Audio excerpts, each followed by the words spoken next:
Hello, everyone. Welcome to the Spec Guide. I'm Max. I'm joined today by Dave Connor. Hello. How you doing, Max? Hey, everybody. Nice to see you. Yeah, good to see you, Dave. So last time I had you on to talk about, we compared two vehicles, the Hyundai Ioniq 5, the Tesla Model Y. I think we had a little bit of fun going back and forth between our two preferences with those cars. But today I kind of want to basically refine the format that we had from last time and also take in suggestions from our viewers for what to do for the future. So we're comparing two cars today, the Volkswagen ID.4, which we honestly, I think all of us do like a lot of that as spec, and then the Ford Mustang Mach-E, which I've been driving recently and have had some experience with as well. So, Dave, which car are you siding with Yeah, for I, the I purpose think. of today? Yeah, and again, I agree with you. Rather than do this as it's Dave is going to beat Max because I picked the ID.4. I'm going to pick the ID.4 because I've actually owned three of them, and I really do like the car a lot. I've spent a decent amount of time with the Mach-E, but not like I have with the ID.4. And I think the idea here is that, Max, if you've got something positive to say about the ID.4 or positive to say about the Mach-E, whichever it is, I think at the end of the day, the goal of these little banters between you and I, just chatting about these cars, is really just to inform the public and get the conversation going about which is the better car, perhaps for you, right? And Yep. and I think that's the goal. Absolutely. And we have no stake in either of these. Like you said, you've owned the ID.4, but neither of us have really any ideological attachment to either of these cars. We're just trying to inform you in a buying decision. And I want to talk about these two, Dave, because in my mind, they're actually pretty similar in the sense that not only are they both SUVs, but they're both tax credit eligible as of this year. They come with rear wheel drive as standard, and you can option the dual motor all-wheel drive, and they're actually quite comparable in price. Mach-E maybe being a bit more expensive, ID.4 being a bit cheaper, slower, more practical. But those are kind of the, I think, like 10,000-foot overviews. But I wanted to begin talking about our first bullet point here. We'll introduce each category as we come to it, but value. And this is where I have to be honest, Dave. I think ID.4 makes a pretty good case for itself. So do you want to kind of elaborate on that? Yeah, so I think it's interesting when ID.4, it's the sort of the newer version, the 2023s are now being built. Well, they're being built in Germany, but also in Chattanooga now. Mhm. And there's been a lot of improvements to the ID.4, that I think, in my opinion, I probably wouldn't buy a 2022 or prior car for reasons we'll get into. But the value is just unbelievable there, depending on what state you live in. But and if you're eligible for a federal tax credit, this car with destination is like 40,200 and some odd dollars. And it starts off with a manufacturer's retail of about 38,990 or somewhere in there. But then Yeah. when you add on, that's pretty cheap. Now I just bought a Model 3 for 42,990, and then did get the $7,500 federal tax credit. So, but this is a couple grand less than that. The challenge with that car is it has a similar battery pack in size to the Model 3. And I know we're talking about the Mach-E, but it's about a 60 kilowatt hour battery pack. Mhm. And that from what I see, EPA rated range, which is something to be taken with a little bit of a grain of salt because how you drive it and the weather conditions, but it's only like in the very low 200s compared to, let's say, 270 something miles of range in my Model 3. But it's still a very good value, and it's a very different car than it, because it is an SUV, like you say. And so I think, just from the standpoint of, if you're looking at a Mach-E or an ID.4, the ID.4 is a lot cheaper in its base trim. That's for sure. Yes, in its base trim, they actually say $39,000 on their site, but for base rear-wheel drive, maybe that doesn't include destination, but That's it that's what that's what the difference is. It's like 40,290. I believe I looked it up earlier. yep. It's a little over 40 grand. But still, that's, that's really, really cheap. So And if all-wheel drive matters to you, you can get that for as low as $45,000. It's, I think, like at least $6,000 to $7,000 more to option that on Mach-E, where you have to get that as a minimum, I think, on their premium trim. On Mach-E goes all the way to $78,000 if you get the top of the line GT Performance model. It's more car. It has a more sizable 91 kilowatt hour battery at that trim. It's right. faster, but much more expensive. So I think for value, if we're assigning points here, this is still an experimental format. So please give us suggestions. But I think I'm going to hand this one to you, Dave, for ID4. Yeah, I would agree, and, and also just before we even continue, I think you have to take a little bit of a step back and say if you're cross-shopping the ID.4 versus the Mach-E, they both are, quote, "SUVs." I don't know. For me, when I think about an SUV, I think of something a little different than both of these cars, but technically they are. But, you have to also like the car, right? They're both very capable machines, but I would say that the ID.4, you know, it is a bit better value for sure at the lower end. I would agree. Yeah, lower end and even optioned out. I think ID4 doesn't get much beyond mid 50,000 or Yeah, $52,000. I think the Pro S is, with I don't know if they still have gradient, but, you're talking about mid 50s at the most. Yeah. But, it's not like the Mach-E, you get the GT or you get the GT Performance, and those things, they're fast cars, Yeah. they're like sports cars, and so there's also this kind of interesting, um, image, if you will, that there's an image debate with the Mach-E where a lot of people say, "Oh, well, that's not a Mustang," you know? And I think maybe some of us have gotten beyond that, but a lot of people still haven't. And to me, my rationale for the Mach-E using the Mustang nameplate and some of the styling cues, I think it really what it does is it shows Ford's commitment to EV. In other words, for them to take one of the most amazing brands, sub brands of their iconic Mustang, and actually use that name in the electric vehicle field. I think it really did show a lot of commitment towards the space. Yeah, absolutely agree with you. I mean, regardless of whether you think it's really a Mustang or not, and that's a conversation we could have on a different day, it does show that Ford's serious. And I don't want to say Volkswagen isn't serious about EVs, but let's be honest, Dave, ID.4, this branding is kind of more of a safe hedge your bets move of, okay, we're not going to call this the Golf SUV or the Atlas or something, or that it's electric. We'll call it the ID.4. It's a little That's bit of right. a different branding move. Yeah, I would agree with that. So we talked first about value. What's the next category? I'm sorry if I'm getting off track here. You're What all is it good. again? I'm that's what I'm here for. The Keep next me in line, my category friend. Keep me in line. practicality is really important, I think, to discuss with cars in general. And I want to summarize this category as basically being about two big components: cargo space, right? Just how much stuff can you fit in the car, and then just comfort for the people who are in the car. So, Dave, you've owned the ID4 or several times over, and you've been in many. How Yeah. do you find it as a driver, as a passenger? How comfortable is it? Yeah, super comfortable. I think that it's a especially in the higher level trims where you get the massaging seats. I mean, they're not like what you'll find in the Fat e-tron or in the Lucid or, some of the EQS car, Mercedes, but the the massaging seats, they don't only give you one on the driver's side, but they give you one on the passenger side as well. I also like the way you sit kind of hunkered down low in the ID.4. You can really slam the seat down, and the sidewalls of the cars, the sort of the where the window goes in. I forget what they call that. You feel like you're sitting inside the car, and you feel very cozy and very safe. And it's a great place to spend time. And I find the seats to be super comfortable even for a guy like me that's a little bit extra wide in certain spaces and places.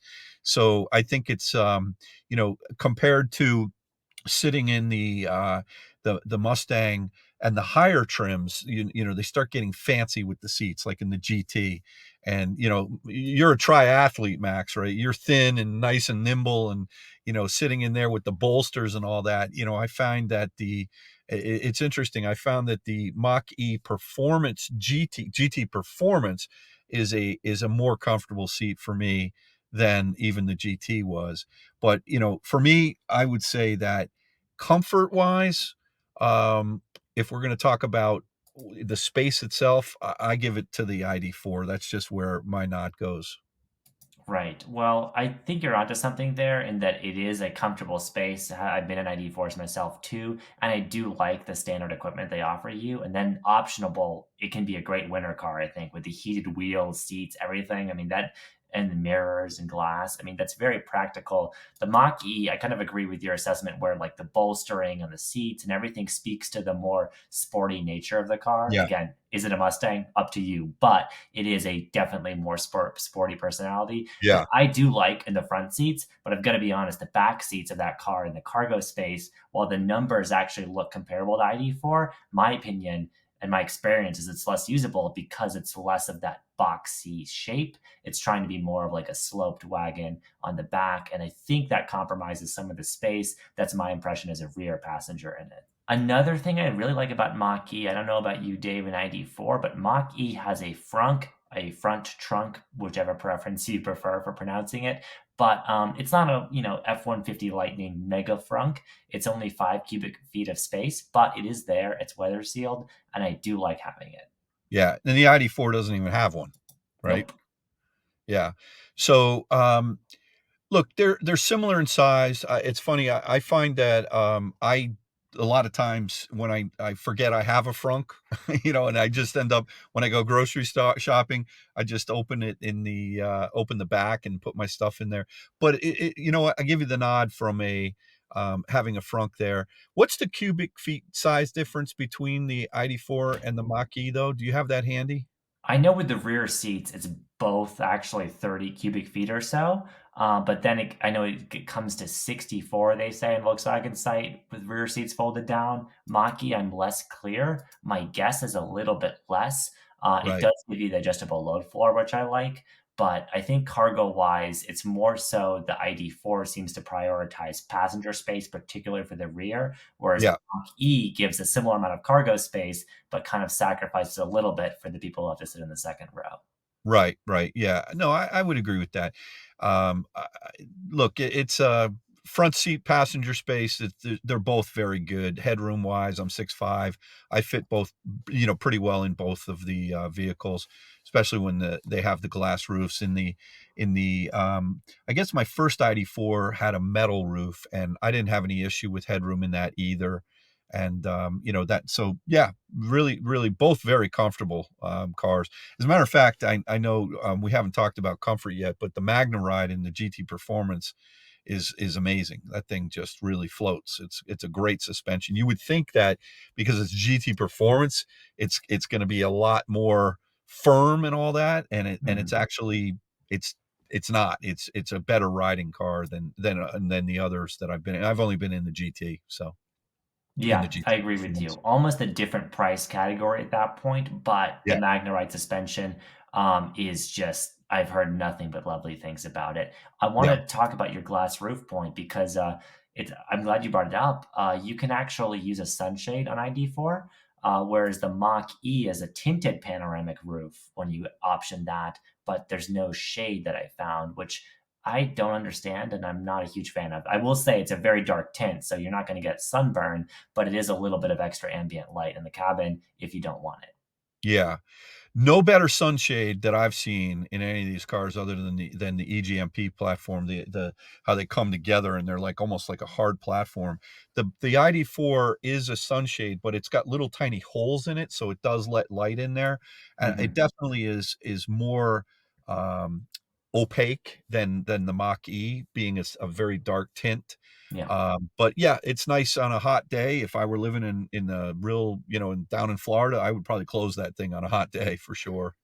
Yeah, it confuses with me with Mach-E why Ford doesn't give this roof more flexibility because I think on F-150 Lightning they have a shade and they let you vent the panoramic roof on that truck. So I wish they did the same on Mach-E, but maybe it's aero, maybe it's cost savings, who knows? But Yeah. the next category I kind of want to bring up is the range and the charging efficiency. We can just summarize this as basically the EV components of each individual car.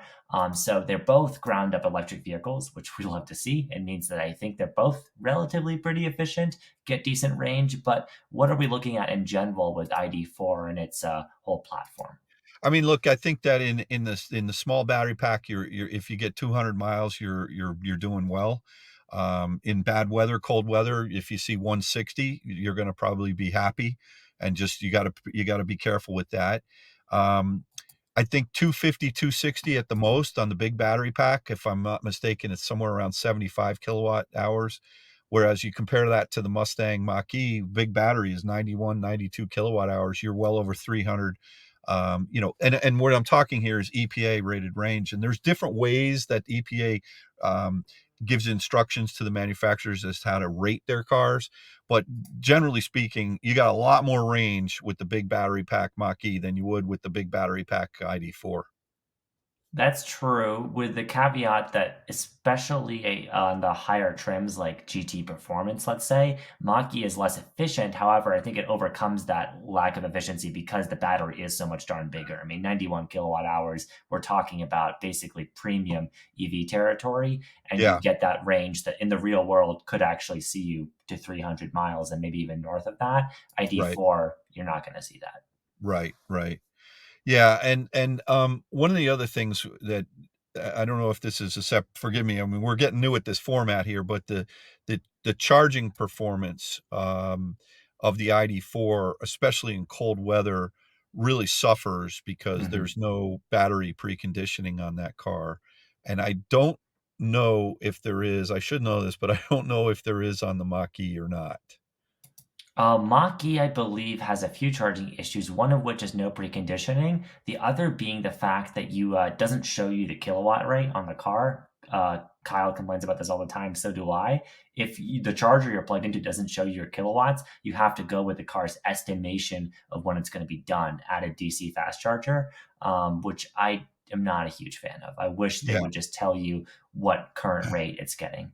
yeah, Another thing, though, is that charging honestly has never been a strong suit of Mach-E. The range, I think we agree the Mach-E wins, but when it comes to charging, the new Chattanooga built ID.4 actually has some upgraded EV internals, and I think will charge faster in most conditions, yeah. excluding really cold weather. Yeah, the Mach-E in its first days was, it tapered so quickly and so poor. I mean, it just was a horrible charging, vehicle. The new ID.4 is out of Chattanooga is much better. I think I've heard upwards of 180 kilowatt hours. 180 kilowatts, whereas the most I ever saw on any of my 3 ID.4s, which were prior to 2023, was 131, and that was Mhm. under ideal situations, and it then popped up there for a hot minute, and then it came off there. Um, so yeah, I mean, that's one of the things that I think is the Mach-E is probably not as good of a charger now as the 2023 ID.4 overall from point A to point B. And I'd have to do a test and see it. It's just not at the top of my head right now, On which that is topic, though, my colleague Ryan and I, for reviews, we're actually I'm going to test the Mach-E charging tomorrow. Kyle did a brief sneak peek in his performance review of the Mach-E GT that we have at the moment, and they have improved charging. But you're right, Dave. Basically, Volkswagen with 2023 sort of leapfrogged forward overall. I think peak rates they're comparable, but the curve that all the Volkswagen Group products hold now is, I think, pretty impressive. It's much right. flatter. The aggressive tapering on Mach-E is still there. They made it better with software in the newer ones, but it still, I think, is going to result in a slower charge most of the time. Yeah. Yeah. Okay. And then Um, we've got driving experience to talk about. And this is an area where I'm feeling pretty confident. But Dave, how would you summarize the kind of enjoyment of driving and just, I don't know if you took your ID4 as any of them off road, but the no. capabilities No, of them, what were they I like? did not. I Yeah. mean, I can't like, the idea of taking an ID.4 off-road or even a Mach-E off-road is just like, I don't know, that just seems like an oxymoron on But people wheels. see an SUV with all-wheel drive, they're gonna Yeah, think I of, know, and but I you know don't what, mean Mac? Moab, I I mean I like don't know. trailheads. I just don't see these as SUVs. I know, forgive me. I'm old school, like the old Chevy Blazer, the Ford Bronco, like those are SUVs. But I guess the definition I see these both as a little bit more CUVs. But I'm not going to debate that. I would not take either one of these off road. I would feel now, going like on a trail, maybe, sort of trailblazing a little bit on some dirt. The biggest problem you have with these is the ground clearance. You just don't really have that much ground clearance, and you don't have the ability to raise up the suspension, at least on the ID.4. I don't think you do I'm not sure if you do on the higher trim GT or GT Performance, but I don't know. To me, they're not SUVs. I'm sorry. I will agree with you. They're right. Not only are these not body on frame vehicles, but because they're EVs and they're so optimized for aero, neither of them has great ground clearance. However, the ID.4 does have slightly better ground clearance, but I don't think owners of either one should really consider these. Don't take them to Moab. But I think they'll both get through a trailhead fine. And the Yeah. traction control in ID.4, I know Kyle was really impressed by. It actually works pretty well in mixed terrain conditions. Okay. Yep. No, that's good to hear. Yeah. Um, we need to talk a little bit about, I don't know if this next category is there on tech and reliability and all that, but one of the things is that when I had my ID.4, I had a lot of problems with the software. Hmm. Now We'll the new discuss that 20 in next category. I do Okay, want to make another note on driving though, because sure.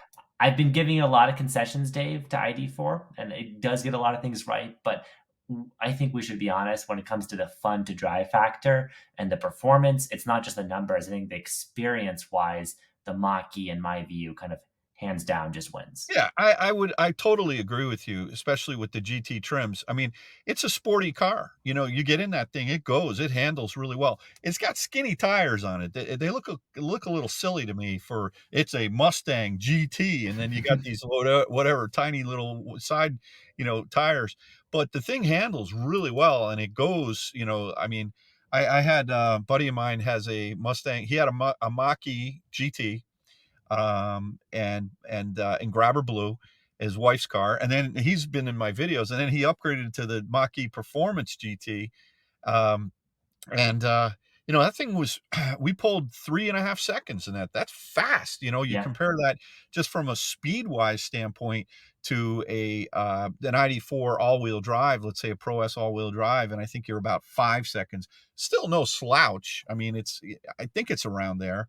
Current numbers that Volkswagen at least gives, they could be conservative because they are German, and I know those companies tend to be very conservative with the figures, but 7.6 seconds, 0 to 60 on the base rear wheel drive ID.4. Yeah, so there's a significant difference in the performance between the rear wheel drive and the all wheel drive. I remember I loved my rear wheel drive. I had two of them, the ID.4s, and I was like, maybe I shouldn't go drive the all wheel drive. Maybe as soon as I drove it, I was like, I'm buying this thing because it was significantly faster, and it really it felt, now granted, not like Mach-E GT Performance faster, but the comparison between the rear wheel drive base, and the all wheel drive Pro S was significant light and day. Not that we're talking about like the Ionic 5, but the difference in feel between an Ionic 5 rear wheel drive and an Ionic 5 all wheel drive,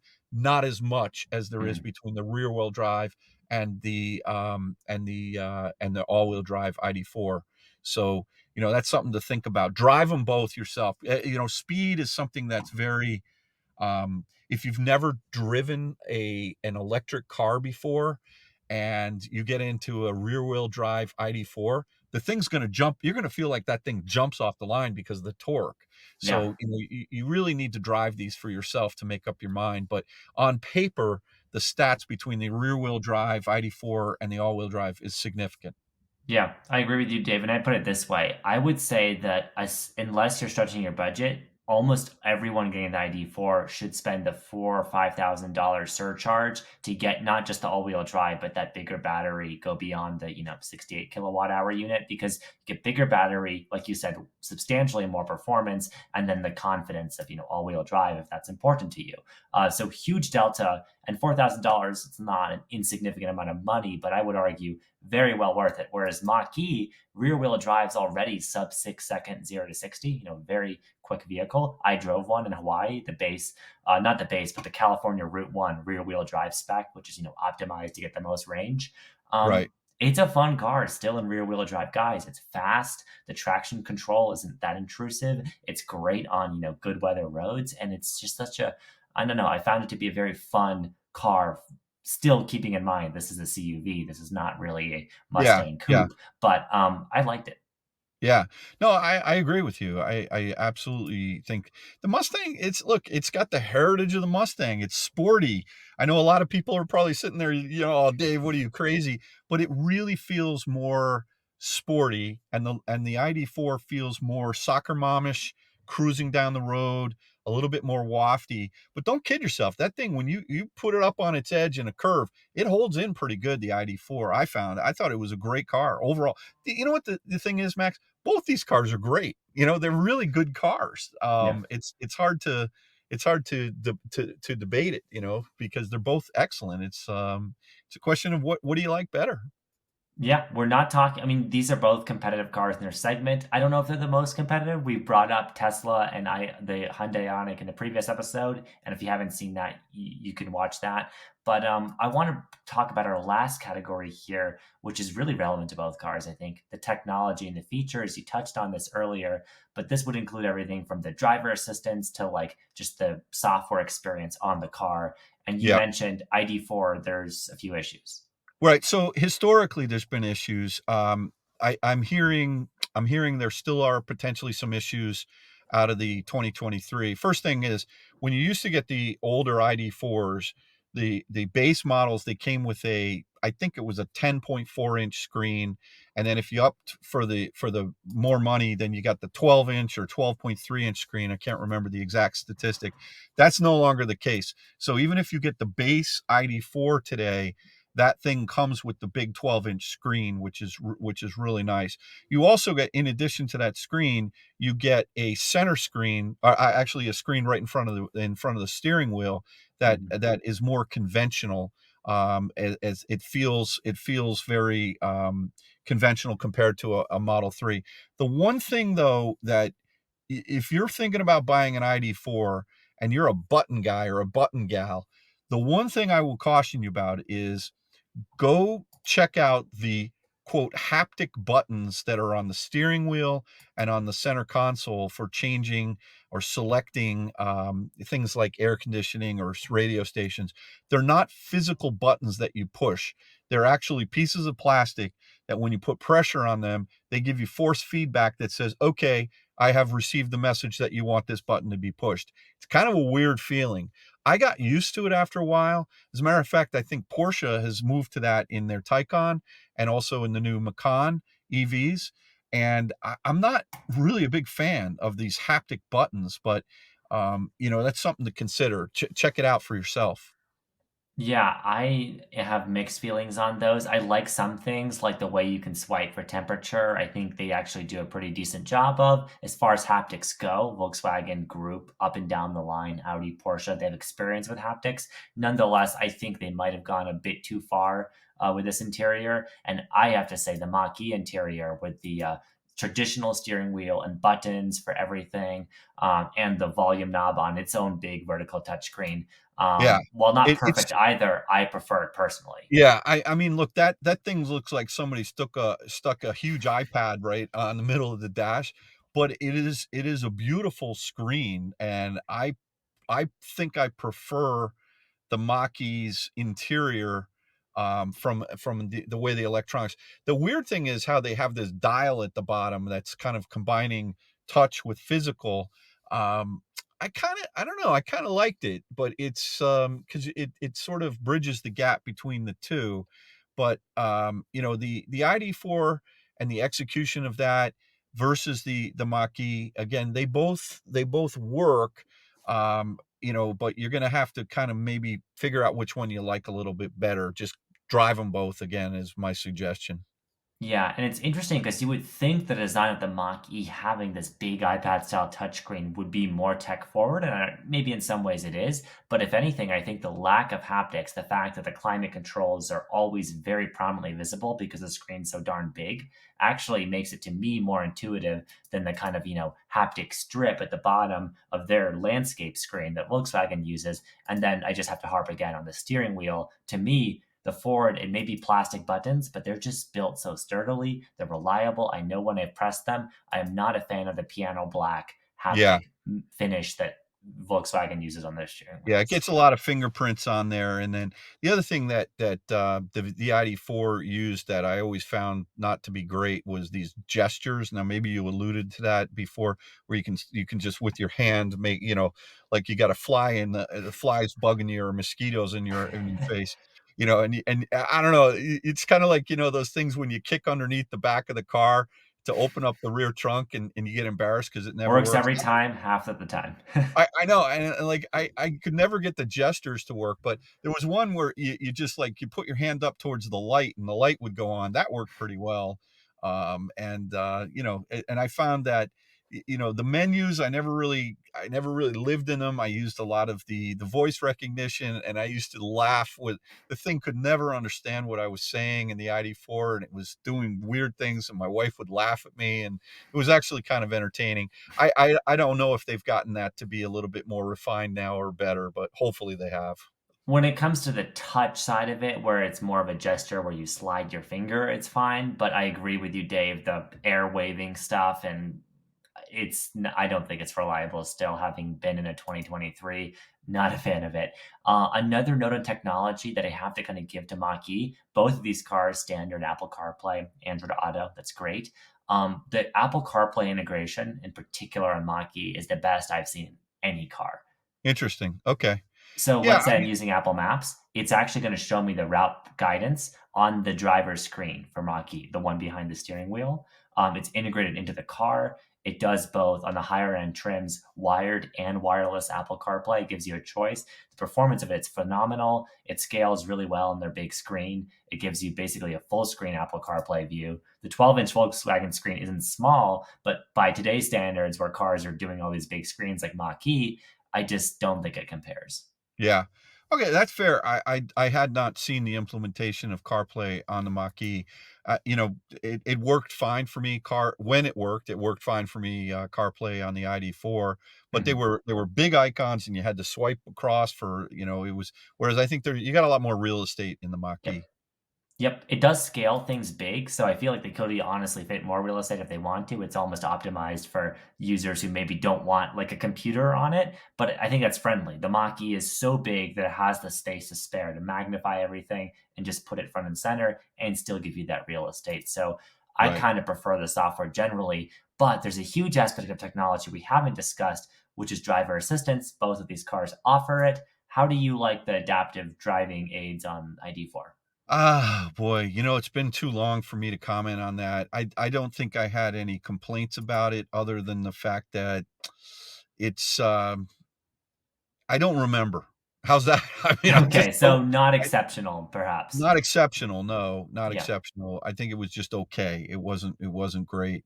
But, I think the adaptive cruise was fine, but I can't really remember how, I don't remember anything, like, terrible about the lane centering, but, look, the lane centering in the Tesla is just the gold standard, yeah, and, I don't think it was as good as that. I can tell you that much, but I don't remember anything where I was like, "You don't use it," It was yeah. just it was more of, it's coming back to me a little bit.